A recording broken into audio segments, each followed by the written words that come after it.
할렐루야. 2월 3일입니다. 매일 성경 말씀 묵상 주님의 이름으로 시작합니다. 요한복음 1장 35절에서 51절의 말씀입니다. 또 이튿날 요한이 자기 제자 중 두 사람과 함께 섰다가 예수께서 거니심을 보고 말하되 보라 하나님의 어린 양이로다. 두 제자가 그의 말을 듣고 예수를 따르거늘 예수께서 돌이켜 그 따르는 것을 보시고 물어 이르시되 무엇을 구하느냐. 이르되 랍비요 어디 계시오니이까 하니 랍비는 번역하면 선생이라. 예수께서 이르시되 와서 보라. 그러므로 그들이 가서 계신 데를 보고 그날 함께 거하니 때가 10시쯤 되었더라. 요한의 말을 듣고 예수를 따르는 두 사람 중에 하나는 시몬 베드로의 형제 안드레라. 그가 먼저 자기의 형제 시몬을 찾아 말하되 우리가 메시아를 만났다 하고, 메시아는 번역하면 그리스도라. 데리고 예수께로 오니 예수께서 보시고 이르시되 내가 요한의 아들의 시몬이니 장차 게바라 하리라 하시니라. 게바는 번역하면 베드로라.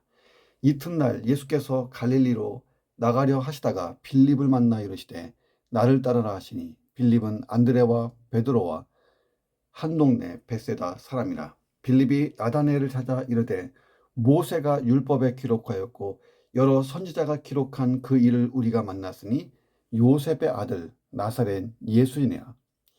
나다나엘이 이르되 나사렛에서 무슨 선한 것이 날 수 있느냐. 빌립이 이르되 와서 보라 하니 예수께서 나다나엘이 자기에게 오는 것을 보시고 그를 가리켜 이르시되 보라 이는 참으로 이스라엘 사람이라. 그 속에 간사한 것이 없도다. 나다나엘이 이르되 어떻게 나를 아시나이까. 예수께서 대답하여 이르시되 빌립이 너를 부르기 전에 내가 무화과나무 아래에 있을 때에 보았노라. 나다나엘이 대답하되 랍비여 당신은 하나님의 아들이시요 당신은 이스라엘의 임금이로소이다. 예수께서 대답하여 이르시되 내가 너를 무화과나무 아래에서 보았다고 함으로 믿느냐. 이보다 더 큰 일을 보리라. 또 이르시되 진실로 진실로 너희에게 이르노니 하늘이 열리고 하나님의 사자들이 인자 위에 오르락 내리락 하는 것을 보리라 하시니라. 아멘. 자, 예수님이 침례 요한에게 침례를 받으시고 하나님으로부터 메시아다 하는 인증을 받으셨잖아요. 자, 그리고 공생의 대부분을 보내실 갈릴리 땅으로 돌아가기 전에 5 제자를 만나십니다. 자, 안드레, 요한으로 추정되는 또 다른 제자, 그리고 베드로, 빌립, 바돌로메와 동일 인물로 추정되는 나다나엘. 자, 정리하면 안드레, 요한, 베드로, 빌립, 나다나엘, 이게 5명의 제자를 예수님이 얻으시고 이들과 함께 이제 갈릴리로 가시는데, 가나 혼인잔치가 그 다음으로 이어지게 됩니다. 자, 이런 본문을 묵상합니다. 첫 번째, 진리를 깨닫는 것만큼 중요한 것은 그 진리를 향해서 결단하는 용기가 더 중요한 것입니다. 진리를 깨닫는 것, 말씀을 깨닫는 것도 중요하지만 그 말씀에 대해서 결단하는 용기는 훨씬 더 중요하다 하는 거예요. 침례 요한이 자기 제자 중 2 사람과 함께 서 있었어요. 자, 그리고 예수님이 걸어다니는 것을 이렇게 봤습니다. 거니시는 것을. 여기서 거니심을 받다 할 때 거니심은 두루 다니는 것을 뜻하는데, 그러니까 침례 요한이 그냥 자기를 만나러 오신 예수님을 이렇게 쳐다본 것이 아니고 여기저기 사방팔방 다니시는, 열심히 사역하시는 예수님의 모습을 봤다는 거예요. 자, 그리고 곁에 있던 2 제자에게 다시 한번 이분이 누구인지에 대해서 말해준 것입니다. 그리고 뭐라고 말하냐면 보라 하나님의 어린 양이로다. 자, 이 말은 제자들에게 자기를 떠나 예수님에게로 가라 이렇게 권하는 것처럼 들려요. 자, 아마도 침례 요한은 이 사람들을 예수님에게로 인계하고 싶었을 것입니다. 자, 이 2 제자는 침례 요한의 말을 듣고 예수님을 따르기 시작합니다. 여기서 듣고는 반복을 나타내는 현재 분사로 되어 있어요. 침례 요한이 2 제자, 그러니까 안드레와 또 1명 다른 제자라고 써 있는 요한, 그러니까 안드레와 요한에게 계속해서 예수에 대한 정보를 제공해 준 거예요. 예수님이 보일 때마다 봐라 저분은 그런 분이다. 자, 어제 봤던 그분은 그분이다. 이런 분이다. 성경에 그러지 않았냐. 이런 식으로 계속해서 예수님에 대한 정보를 계속 얘기했을 거예요. 자, 그리고 2 제자가 예수님을 따라갑니다. 예수를 따랐다 하는 것은 예수의 제자가 되기로 결심한 거예요. 자, 얼핏 보면 스승인 침례 요한에 대한 신의를 버린 아주 나쁜 제자처럼 합당하지 못한 태도처럼 보여요. 자, 그런데 그들은 침례 요한 스승의 뜻을 쫓은 거예요. 스승의 뜻이 뭐예요? 저분 따라가라는 거예요. 메시아, 그리스도인 저분을 따라가야 된다. 자, 그래서 인간적인 의리보다는 하나님의 뜻을 더 중요하게 여기고, 침례 요한이 계시해주는 그 말씀 따라서 간 거예요. 성경에 보면 예수님 앞에서 사람들은 세 가지 반응을 해요. 첫째는 예수님의 말씀과 사역을 듣고 보면서도 깨닫지 못하는 사람들이에요. 자, 유대인들, 특히 종교 지도자들 중에서 많았어요. 자, 예수의 사역을 보면서도 그 말씀 들으면서도 예수가 누군지 몰라. 그래서 귀신 들린 사람 아니야. 귀신의 왕 바알세불을 힘입어 귀신을 쫓아내는 거야. 미친 사람 아니야. 막 이렇게 얘기합니다. 자, 둘째는 예수의 사역과 말씀을 보고 듣고 깨닫기는 했는데 결단을 내리지 못하는 사람들이에요. 결단을 못 내려요. 예수의 제자가 되려면 현실적으로 많은 것을 포기해야 되잖아요. 두려워서 선뜻 나서지 못하는 사람들이 있었다는 거예요. 자, 그런데 자기를 버리는 용기가 없는 사람은 진리에 대한 지식은 얻을 수 있을지 몰라도 진리가 가지고 오는 진짜 유익은 얻지 못한다는 거예요. 자, 세 번째 행동하는 사람들은 누구냐면 깨닫고 즉시 행동하는 사람이에요. 깨닫고 즉시 행동하는 사람. 자, 베드로, 안드레, 요한, 야고보, 마태, 자, 예수님의 제자들이 그렇게 행동하잖아요. 깨닫고 즉시 그 진리에 대하여 말씀에 대하여 반응합니다. 자, 교회 안에도 하나님의 말씀을 깨달아 아는 진리의 지식을 가진 사람들이 참 많아요. 자, 그런데 나를 따르라 하는 주님의 요청에 선뜻 모든 걸 내려놓고 떠나는 사람들은 많지 않다는 거예요. 나를 버리는 일이 결코 쉽지 않아요. 자, 저와 여러분 생각해 보세요. 자, 나는 어떤 사람인가? 자, 예수님의 길을 걷기는 걷는데 조심스럽게 살펴가면서 이해타산해가면서 근심하면서 걱정하면서 따라가지는 않습니까? 자, 그래서 한참 내가 예수를 따른 것 같은데 딱 엄밀하게 보니까 제자리에 있는 거예요. 제자리에. 앞으로 나가질 못해. 그렇다면 오늘은 말씀에 대하여 결단했으면 한 걸음 더 실천해보고 도약해보고 뛰어들어보고 한 걸음 더 가보시기를 주님의 이름으로 축원합니다.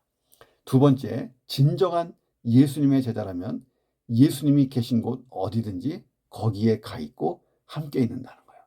침례 요한의 두 제자 보세요. 안드레와 요한이 예수님을 따라요. 예수님이 그들이 따라오는 것을 보고 물어보세요. 무엇을 원하느냐? 무엇을 구하느냐? 왜 따라오니? 이렇게 물어보는 거죠. 나를 따라오는 목적이 뭔데? 자, 그들의 대답은 선생님, 랍비여, 어디 계십니까? 이게 무슨 뜻이에요?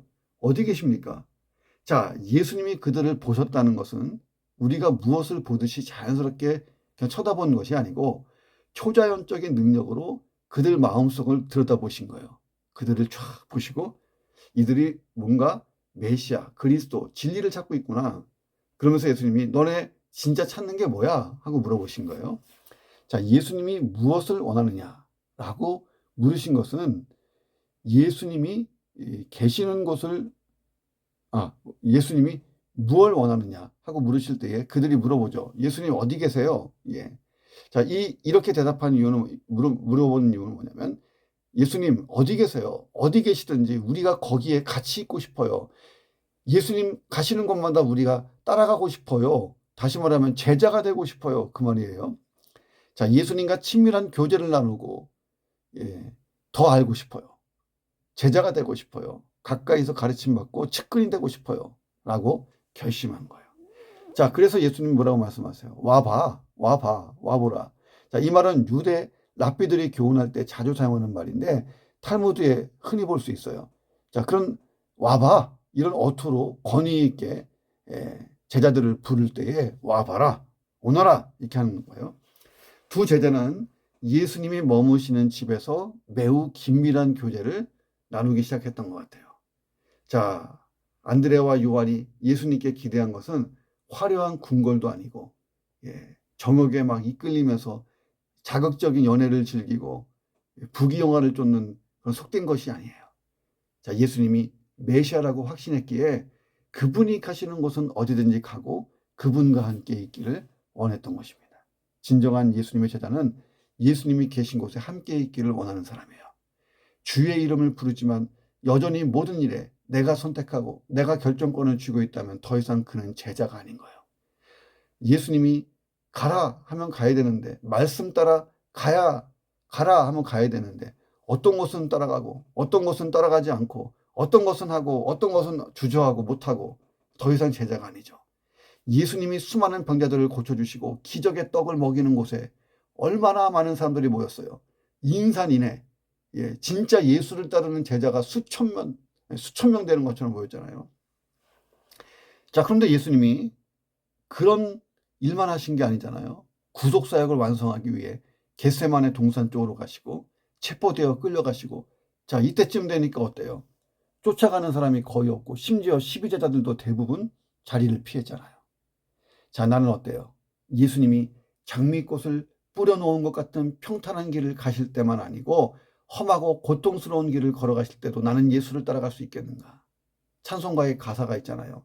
예수 나를 오라하네. 어디든지 주를 따라 주와 같이 가라네. 그곳이 어떤 곳인지 가려네. 자, 사명은요, 여러분도 저도 각자에게 다른 거예요. 크고 작고, 힘들고 어렵고 평탄하고 즐겁고 여러 가지 사명들이 있어요. 내 십자가도 다 달라요. 내 십자가 지고 가는 그 길도 각자가 다 달라요. 자, 그런데 내 앞에 주어진 길을 가야 돼요. 자, 오늘도 내 길을 잘 걸을 수 있는 그런 예수의 참된 제자가 되기를 주의 이름으로 축원합니다. 어디든지 가보세요. 주와 함께. 세 번째, 예수님은 우리 한 사람을 참 개인적으로 자세히 아신다는 거예요. 자, 예수님을 제대로 만난 안드레가 가장 먼저 한 일이 뭐냐면 형제 시몬을 찾아간 거예요. 자, 이것도 미리 얘기하면 안드레가 형입니다. 베드로가 동생이에요. 안드레가 형이고 베드로가 동생이에요. 자, 우리가 메시아를 만났어. 자, 메시아이신 예수님을 소개하는 안드레의 전도 열정이 대단하잖아요. 더 대단한 게 뭐냐면 우리가 메시아를 만났어. 그래? 하고 따라가던 그 베드로도 대단해요. 자, 성경에 보이는 안드레. 이 안드레는 참 겸손한 사람이고 충성스럽고 기꺼이 그 2등석, 3등석을 택하는 참 겸손한 섬김의 사람으로 비춰집니다. 안드레는 주의 나라와 주님을 위해서 늘 링커 역할, 교량 역할, 그리고 뭔가 섬기는 역할로 만족할 줄 아는 그런 제자 그리스도인으로 비춰져요. 그런데 안드레는 예수 그리스도를 만난 후에 가장 먼저 전도했는데 그 최초의 전도가 형제 베드로를 데리고 온 거예요. 자, 그래서 예수 그리스도를 만난 다음에 최초로 기독교식 전도를 했던 퍼스트맨, 첫 번째 사람이 돼요. 기독교 역사상 최초로 예수 그리스도를 다른 사람에게 소개한 사람. 얼마나 영광이에요. 대상은 가족이었어요. 안드레는 베드로의 형이었고요. 형이 얼마나 동생에게 영향력이 있었으면 동생이 형의 말을 듣고 따지지도 않고 그냥 우리 형이 그렇다면 그런 거야 하고 신뢰하면서 따라갔겠어요. 자, 우리가 관계 중심의 전도를 한다 할 때요, 영향력이 있어야 돼요. 내 형제든 누구에게든 기도하세요. 하나님, 내가 형제자매를 잘 인도할 수 있도록 나에게 리더십, 또 섬기는 마음, 사랑의 마음 주시고, 또 주실 수만 있다면 경제적 능력, 하나님 또 세상에서의 어떤 파워도 주심으로 그들을 잘 이끌어갈 수 있는 모범적인 열정적인 그리스도인의 모습, 그들이 나를 존경할 수 있는 그런 인생을 살 수 있어서 영향력 있는 전도를 하게 하여 주옵소서. 참, 이 안드레가 이 동생 베드로에게 얼마나 영향력이 있었으면 이 전도가 쉽게 됐어요. 자, 그런데 예수님이 시몬을 보자마자 네가 요한의 아들 시몬이구나. 장차 계배가 될 거야. 자, 시몬의 아버지, 베드로의 아버지가 누군지 알고 있어요. 그리고 시몬의 이름도 알아요. 더 놀라운 것은 그의 미래도 알고 계세요. 너 지금 시몬이지? 너 앞으로 베드로 된다. 베드로는 반석이에요, 반석. 너 반석과 같은 대단한 일을 감당하는 사람 될 거야. 지금은 어부에 불과해요. 그 시몬에게 하신 말씀이에요. 예수님은 사람들이 보지 못하는 부분을 다 봐요. 미래까지 보고 있어요. 자, 그리고 그 한 사람을 향한 하나님의 계획도 알고 계세요. 자, 그 예수님이 베드로만 알까요? 우리도 알고 있어요. 자, 베드로는 자신의 미래를 알지 못했지만 예수님이 알고 있었잖아요. 왜? 예수님은 베드로가 태어나기 이전부터 예수님은 세상에 계셨고, 영원히 계시는 분이니까. 그리고 베드로를 영원 전부터 알고 있었어요. 그리고 먼 훗날 미래에 심지어 영원까지 베드로의 상태를 다 알고 있어요. 자, 예수님은 영원한 분, 전지하시니까. 이 사실이 얼마나 중요해요. 예수님은 나도 베드로처럼 그렇게 다 알고 계셔요. 자, 그래서 우리가 내 인생은 나의 것 이렇게 얘기하면 안 돼요. 내가 예수를 따라가는 사람이라면 내 인생은 주님의 것, 예수의 것이에요. 자, 예수님에게 나라고 하는 존재는 결코 낯선 존재가 아니에요. 내가 태어나기 이전부터 너무 잘 알고 계시는 그런 분이시고 나를 친구처럼 친근하게 알고 계십니다. 자, 그러면 두 가지가 필요해요. 예수님 앞에서 외식하고 아닌 척하고 아유 주님은 모르실 거야 착각하고 숨기고 그럴 이유가 전혀 없는 거예요. 솔직하고 진실하게 기도하고 행해야 됩니다. 또 믿음이 있어야 돼요. 내 인생이 주의 크신 섭리 안에 있다니 얼마나 기대가 돼요. 자, 여기가 끝인가? 내 인생 끝인가? 하고 생각드는데 또 다른 세계가 펼쳐지는 것, 또 다른 문이 열리는 것, 이게 신앙의 세계예요. 신앙생활의 어떤 즐거움이고 이 버라이어티하고 판타스틱한 거예요. 나를 개인적으로 친밀히 하시는 주님 앞에 나가서 내 마음속의 모든 것, 내 상황 모든 것 가지고 기도하고 주의 음성 들어보고 교제해 보십시오. 그렇게 살아보시기를 예수님의 이름으로 축원합니다. 네 번째, 선택의 주도권은 주께 있었다는 거예요. 선택의 주도권은 주께. 이게 무슨 말이냐면 43절 보세요. 예수님이 빌립을 만났어요. 나를 따르라 하고 부르십니다. 빌립이 주저없이 예수님 따라갔어요. 성경에 보면 예수님이 부르신 제자들이 주저없이 예수님을 막 따라가요. 마치 그때를 기다리라고 한 것처럼 이 자석에 이 못 같은 것이 달라붙는 것처럼 탁탁탁탁탁 달라붙습니다.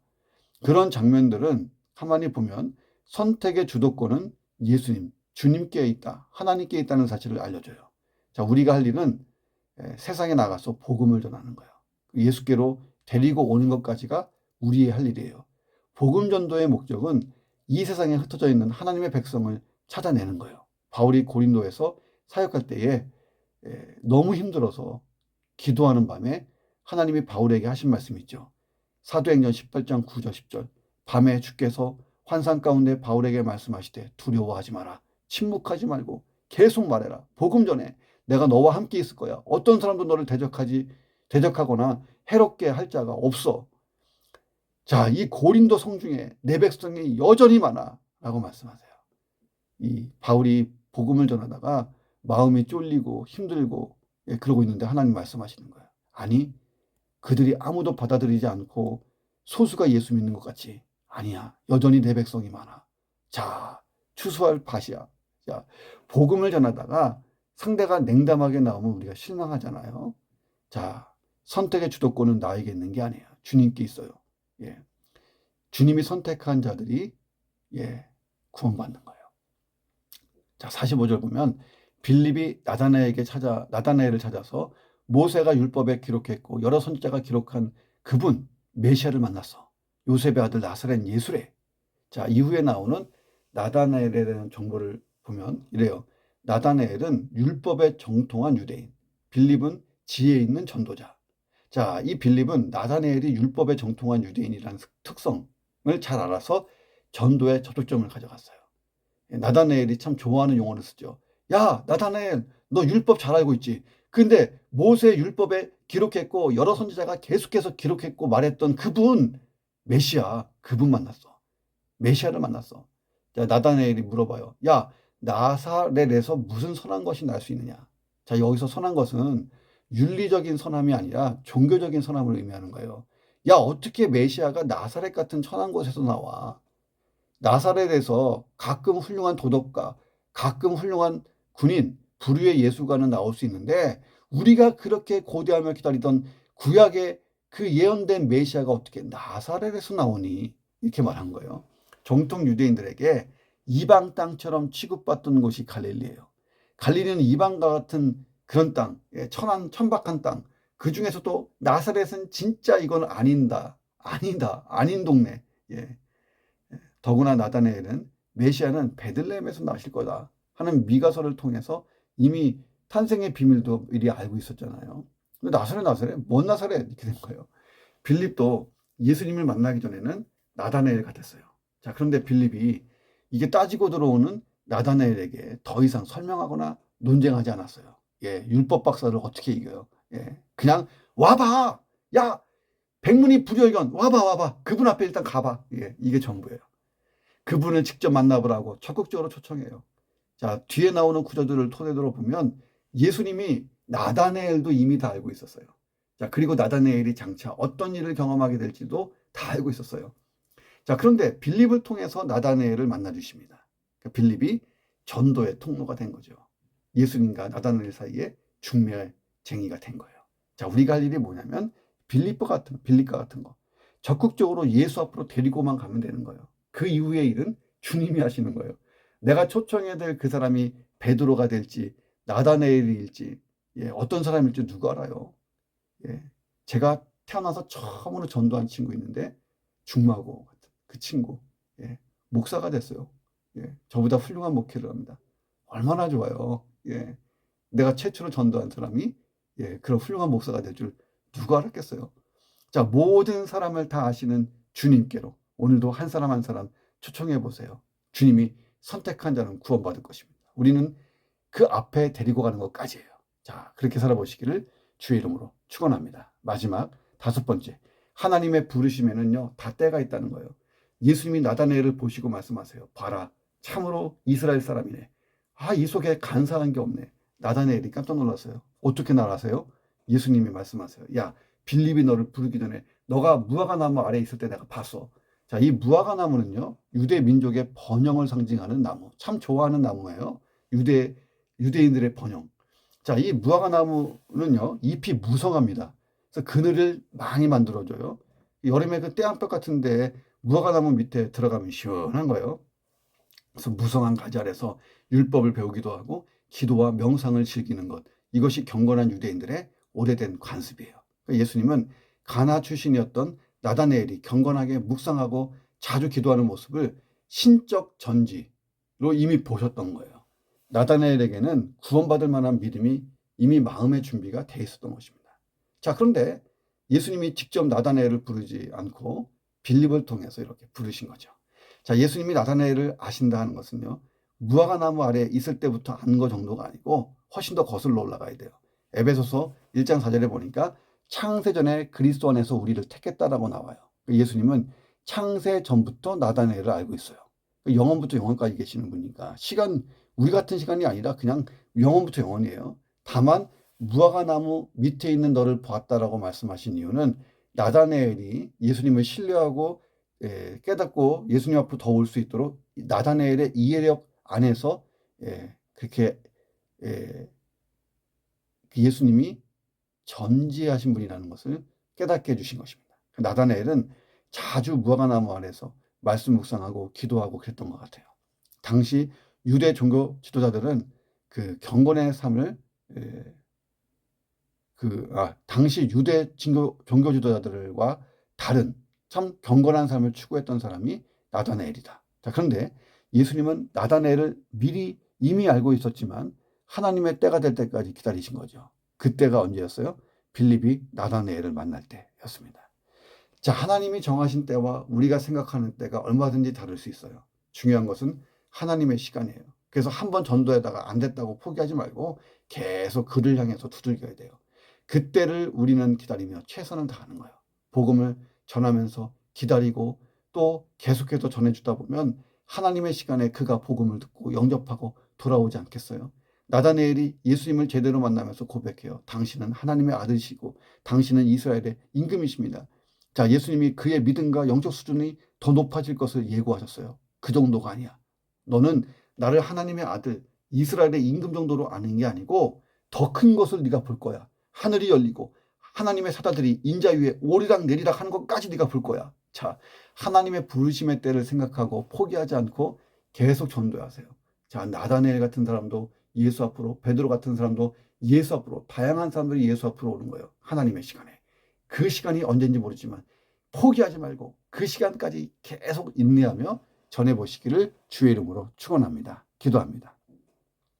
하나님, 하나님의 말씀을 따를 때, 진리를 따를 때, 예수 그리스도를 따를 때 머뭇거리고 주저하고 걱정 근심하지 말고 결심하고 잘 따라가게 하여 주옵소서.